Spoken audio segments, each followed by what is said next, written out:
সেরাজুনে বসিরহাট ভ্যাপলায় সেরাজুন সেন্টারে যাচ্ছি। ট্রেনে করে হাসনগর থেকে উঠেছি, ভ্যাপলায় গিয়ে নামবো। আমি আর আমার সঙ্গে যাচ্ছে আমার ছেলে।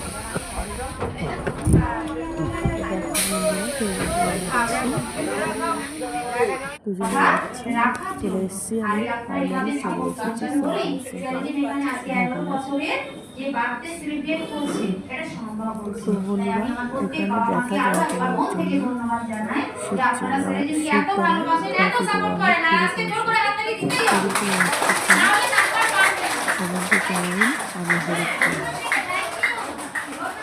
আমি এসেছি ব্যথা যন্ত্রণার জন্য। আমি অনেকটাই এক সপ্তাহ এসেছি, অনেকটাই আমার ব্যথা কমে গেছে। অনুষ্ঠান শুরু হয়েছে,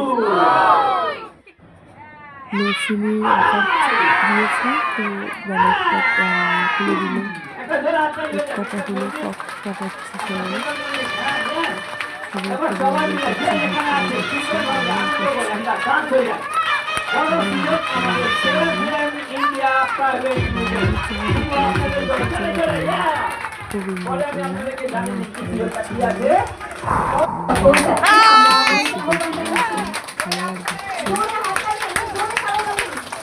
আমাদের বসিরহাটের ঘরেরই ছেলে দিব্যেন্দু বিশ্বাস, বিধায়ক ছিলেন উনি। সত্যি মানুষটা খুবই ভালো। আমি কথা বলি, খুব ভালো আমার মনে হলো, কোনো অহংকার নেই মনে, ভালো মানুষ খুব আমার মনে হলো। তো উনি কী বলছেন শুনে নেওয়া যাক।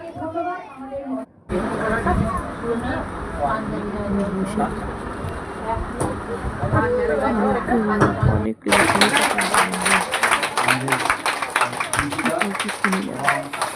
দেখুন, আমি এখানে একজন ফুটবলার হিসেবে ফুটবলার মানেই ফুটবল খেলতে গেলে আপনার শরীর চর্চা করতে হবে, আপনাকে ফিটনেস রাখতে হবে, আপনাকে অনেক বেশি আপনার খাওয়া দাওয়া সম্বন্ধে সচেতন হতে হবে। এখানে আমরা যেখানে আজকে দাঁড়িয়ে আছি, এখানেও একই ব্যাপার, আপনার শরীরটাকে